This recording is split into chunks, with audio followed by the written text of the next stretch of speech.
రచయిత జన వాగ్గేయకారుడు ఆందిశ్రీ మరణం పట్ల తెలంగాణ ముఖ్యమంత్రి రేవంత్ రెడ్డి తీవ్ర విచారం వ్యక్తం చేశారు. ఆయన అంత్యక్రియలు హాజరై నివాళులర్పించిన సీఎం ఆందిశ్రీ కుటుంబానికి ప్రభుత్వం అండగా ఉంటుందని భరోసా ఇచ్చారు. కుటుంబంలో ఒకరికి ప్రభుత్వ ఉద్యోగం కల్పిస్తామని, ఆయన కీర్తిని శాశ్వతం చేస్తానని ఈ సందర్భంగా ప్రకటించారు. ఈ సందర్భంలో మీడియాతో మాట్లాడిన సీఎం రేవంత్ రెడ్డి ఆందిశ్రీకి మరణానంతరం పద్మశ్రీ పురస్కారం అందించాలని కేంద్ర ప్రభుత్వాన్ని కోరినట్లు తెలిపారు. ఈ తెలంగాణ ఉద్యమాన్ని, తెలంగాణ రాష్ట్ర సాధనలో గొప్ప పాత్ర పోషించిన అందశ్రీ గారిని కోల్పోవడం తెలంగాణ సమాజానికే కాదు, వ్యక్తిగతంగా నాకు చాలా తీరని లోటు.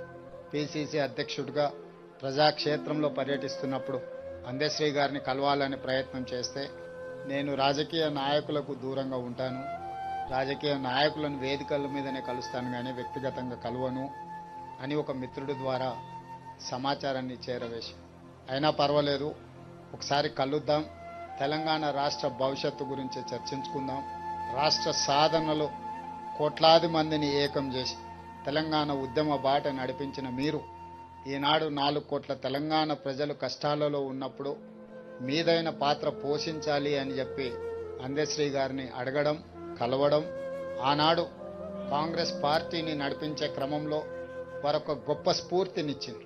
కొట్లాడితే ఖచ్చితంగా తెలంగాణ ప్రజలు ఆశీర్వదిస్తారు, తెలంగాణ ప్రజల యొక్క సమస్యల్ని తీర్చడానికి కలిసి పనిచేద్దాము, నీతో మాట్లాడిన తర్వాత నాకు నమ్మకం వచ్చింది, తప్పకుండా నువ్వు చేసే ప్రయత్నంలో నేను చేయగలిగిన ప్రయత్నం నేను చేస్తాను, అందరం తలా ఓ చెయ్యి వేసినప్పుడే ఈ తెలంగాణ సమాజానికి ప్రయోజనం చేకూరుతుంది అని చెప్పి ఆనాడు అందశ్రీ గారి మాటలు, వారు రచించిన జయ జయ హే తెలంగాణ, తెలంగాణ రాష్ట్ర ఏర్పడ్డ 10 సంవత్సరాల తర్వాత రాష్ట్ర గీతంగా ఈరోజు కోట్లాది మంది ప్రజలకు ఒక స్ఫూర్తిని నింపుతుంది.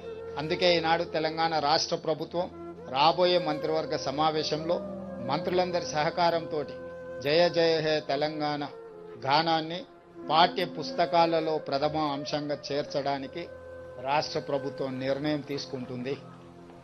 ఇదే కాదు, వారి కుటుంబంలో ఒకరికి ప్రభుత్వ ఉద్యోగంలో అవకాశం కల్పించడానికి మా ప్రభుత్వం నిర్ణయం తీసుకుంటుంది.